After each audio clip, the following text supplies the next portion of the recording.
Yo, still Bills, what's the deal, man? Yo, man, peep game, man. Okay. I want to get right into this shit, right, man? First off, we 2 weeks out from the undisputed title match of the lightweight division. This would be the second undisputed title match for the year. Well, hopefully we can get 2 and 3 more knocked out of the way before we take our dive into 2023. But first off, shout out to Devin Haney. Shout out to Devin Haney, despite the circumstances that he's faced to get this fight over the line. As far as motherfuckers not wanting to fight him, he was a second choice. I think that's he can use that for fuel going into this fight. Nobody, he was a second choice. Vasily Lomachenko was the first choice. So we got Lomachenko as the first choice. We got he was the second choice, despite the fact that it was more meaningful of a match for him to go and fight Devin Haney. That should have been his first choice, but he wanted to challenge himself, and I'm not mad at that because I didn't have him beating Vasily Lomachenko at all. But damn, that ain't mine. But nonetheless, he got the match over the line, and here we are, and it's a beautiful thing, and I can't fucking wait for that fight, man. But what's the biggest takeaway from this is Bill Haney not being able to be present to watch his son compete, and I think that could be it can go both ways. It can use that as fuel, or it could rattle him in this fight. It could rattle him in this fight because Bill Haney is always in his corner, and it's dope that I think that's one of the more respectable father-son combinations in the business, man. Teofimo Sr., Angel Garcia, Kenny Porter, they just kind of seem like the overbearing parents who just kind of don't know how to fall back and play their position. They kind of want to be all in the video, you know what I'm saying? I think Devin and Bill Haney are I think they're a really dope father-son combination, man. I really respect their relationship that they have with one another. I respect their energy. I really respect their energy, man. As it pertains to the two of them, it's dope. It's dope. Bill Haney doesn't come off as overbearing. Well, he did in the negotiations. With the, trying to find another spot to host a fight at. I thought that shit was whack because I'm like, you playing yourself because he's already has his mind made up and he's the A side. So I thought that was whack. But other than that, Bill Haney seems to be like a competent manager and a father who knows, all right, cool, my son is the star attraction. Without him, there's no me. As far as me being in this position, goes. So I salute that. And the fact that he's going to be void of that going into this fight. And I don't think, at the moment, it doesn't look like it's bothering him too much, man. But nonetheless, I respect that, man. I think these countries really need to lighten up on their their foreign policy, man, because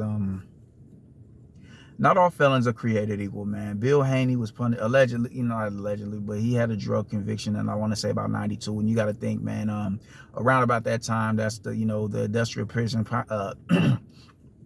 the industrial prison complex really was booming. That's when we really seen all of those black bodies go into the prison system. Just like, god damn, I don't know what the fuck going on with me, yo. Oh, this is me right here.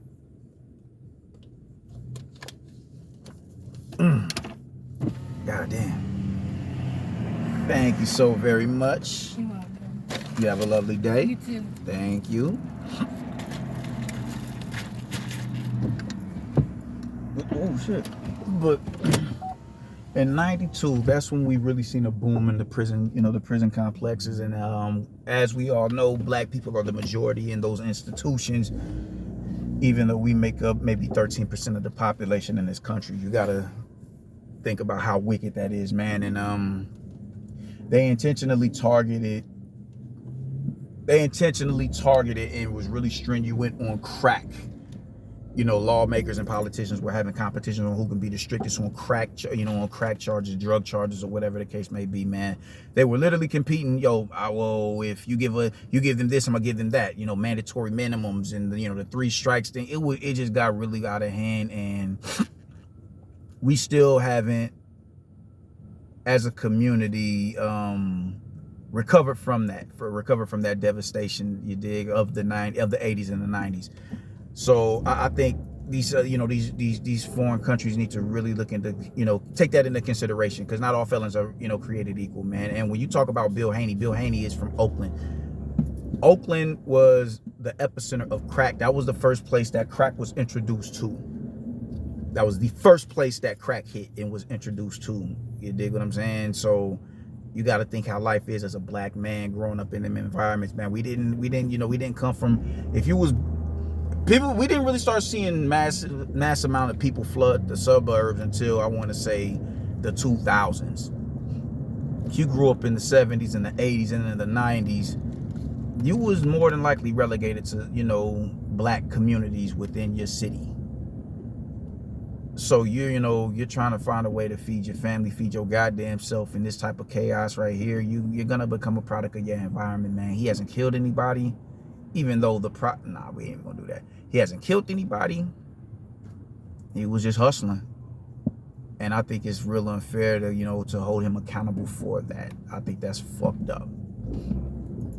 As far as these different nations go, I don't think that's right. I think that's foul. I think we Canada and Australia in particular, y'all can't understand what it's like to live in black America. You know what I'm saying? The neighborhood I grew up in, and my block ain't all slummy. But I want to say maybe 3 or 4 blocks south of me was a crack arena. And I remember walking through that every day, going to school.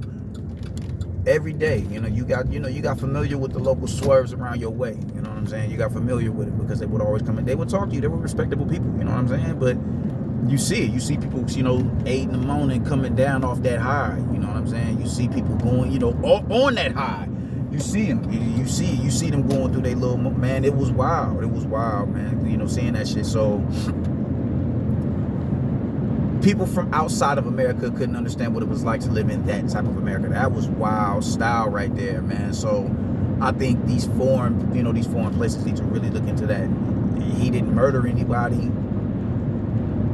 He got caught trying to, feed his family. And we're still, we have yet, like I said, we've yet to recover from that, man. They say one crack rock is equivalent to a gram of cocaine or some shit like that, man. And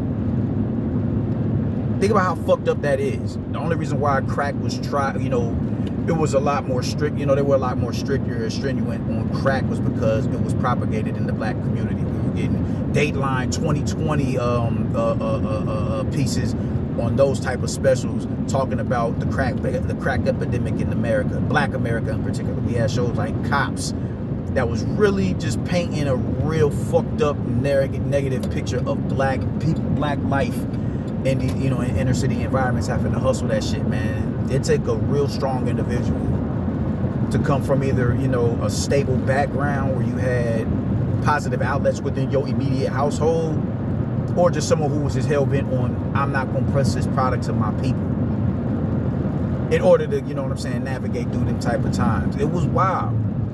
And we're still being punished for that to this day. There's people still in prisons right now on, on weed charges that they caught in the 90s. So I think that's fucked up that Bill Haney is, he can't be there to be, to support his son in a legacy-defining fight. Especially when you have Mike Tyson in there, who was convicted of something far worse than selling dope. Now, I don't believe Mike Tyson did that, most definitely not, but he was still convicted of something far more heinous than selling crack. And I think we really need to take that shit into consideration, man. Especially Devin Haney is about to bring a wild amount of wealth to that country. His presence there alone is going to bring, that's going to be, that's going to boost the economic system in Australia to a certain degree. We're talking millions of dollars going into this fight. 50,000 people allegedly going to be flooding the arena. It's looking to be an incredible showdown, and I just think that's unfair that he has to that he can't have he can't have his pops there in his corner. He can't have the presence of his dad there. I think that shit is fucked up. You dig? I think people should, they should try to lighten up on those laws. They should really look into that, lightening up on those laws, because that shit is foul, man. Now, granted,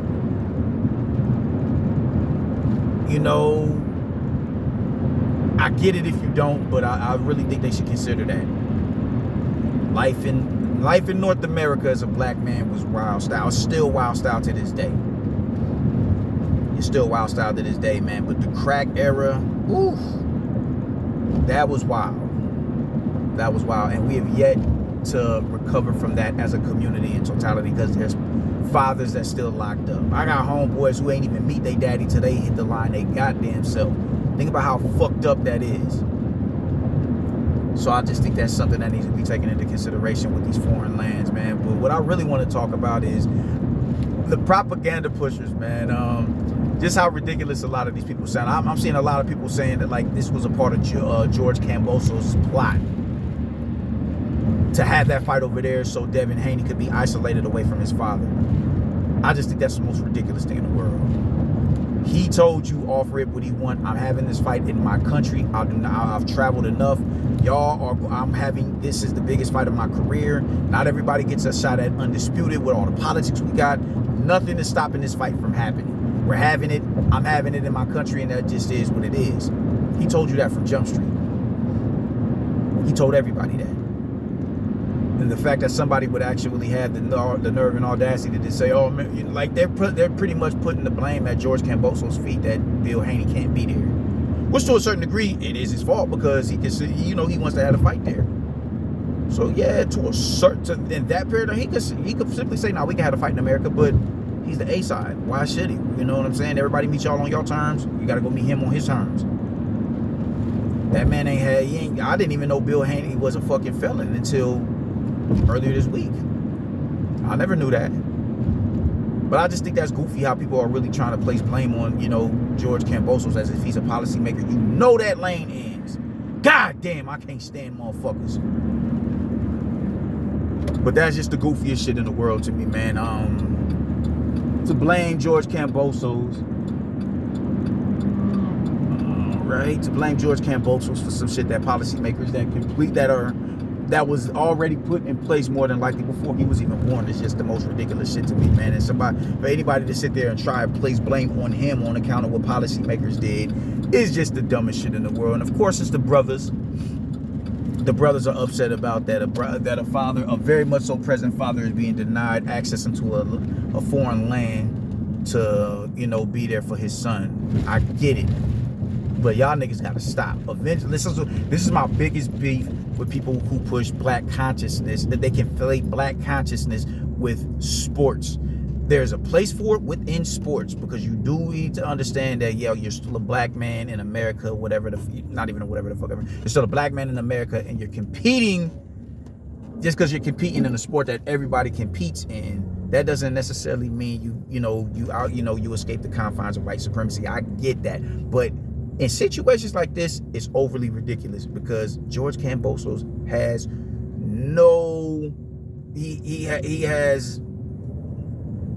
he has no say so as it pertains to politics in his city, the policies that have been passed in his city or his country, nonetheless, since before he was more than likely even born, man. Y'all gotta grow up and get to a point where, be proud of who you are. Bang that shit like a fucking drum on the battlefield. Bang that shit, but just be logical and sensible when you're doing it. Because it's reasons like this why everybody laughs when people start talking about, oh man, them woke niggas, oh, y'all so damn woke. It's shit like this that has motherfuckers like, damn, y'all niggas is dumb. And they clap at that when somebody steps into consciousness and want to be able to articulate the struggle a lot more in depth than you learned in school. You know what I'm saying? Just stop acting stupid, man. George Cambosos is not at fault for Bill Haney not being able to get into the country. That's not his fault. Let's stop playing games. I can't wait for this fight to happen. I'm overly excited. I'm missing the Yanni Beck fight. So, you know, as I'm pulling back into my, you know, into my house with all my grub for my wife, my kids, and my nephews, man. But yeah, man, that's all I gotta say, man. Just stop acting stupid, man. God damn, y'all niggas make black consciousness look so fucking remedial, man, with just the shit that comes out of your mouth, man. I'm a proud, conscious black man. I can't condone this shit that y'all are saying, man. Y'all niggas sound stupid as fuck. Oh my God, man. Sounding so smart will have you sounding stupid in the same breath, man. But nonetheless, salute to Devin Haney. Peace to Bill Haney. I know you'll be there with him in spirit. So yeah, man. I'm going in the house. That's all I gotta say about it, man. Hopefully I ain't miss Johnny Beck. I'm gonna be pissed if I did, but yeah. It is what it is. Deuces.